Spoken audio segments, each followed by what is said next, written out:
Глава 10. Това е родословието на синовете на Ной, Сим и Яфет, на които след потопа им се родиха синове.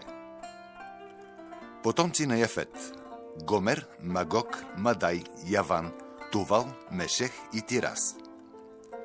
Потомци на Гомер: Ашкеназ, Рифат и Тогарма. Потомци на Яван: Елиша, Тършиш, Китим и Доданим. От тях се разклониха островните народи в съответните им земи, всеки според езика си, според племето си, в тяхната народност. Потомци на Хам: Хуш, Мицраим, Пут и Ханаан. Потомци на Куш: Сева, Хавила, Сафта, Раама и Сафтеха. Потомци на Раама: Шева и Дедан. Хуш стана баща на Нимрод, който беше първият юначен мъж на земята. Той беше силен ловец пред Господ, затова се казваше като Нимрод, силен пред Господ. Царството му първоначално обхващаше Вавилон, Ерех, Акат и Кълне, в страната Сенаар. От тази страна излезе Ашур и изгради Ниневия, Реховот, Калах и Ресен между Ниневия и Калах, който е голям град. А от Мицраим се родиха Лудим, Анамим, Легавим и Нафтухим, Патрусим, Каслухим, от които излязоха филистимците, и Кавторим.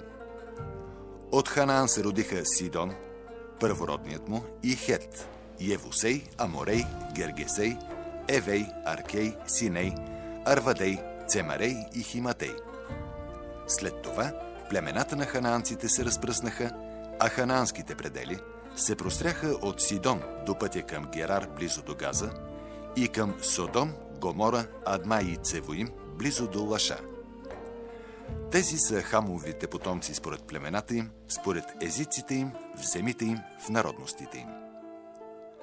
И Насим, праотец на всички синове на Евер и по-голям брат на Яфет, също се родиха синове. Потомци на Сим: Елам, Ашур, Арфаксат, Луд и Арам. Потомци на Арам: Уц, Хул, Гетер и Маш. От Арфаксат се роди Шела, а от Шела се роди Евер. Двама сина се родиха на Евер. Името на първия беше Фелег, защото в неговите дни земята беше разделена, а името на брат му беше Йоктан. От Йоктан се родиха Алмодат, Шелев, Хацармавет, Ярах, Хадорам, Узал, Дикла, Овал, Авимаел, Шева, Офир, Хавила и Йовав. Всички тези бяха потомци на Йоктан. Техните селища бяха от Меша към Сефар до към планината на изток. Тези са потомците на Сим според племената им, според езиците им, в земите им, в народностите им. Това са племената на потомците на Ной според произхода им в техните народности.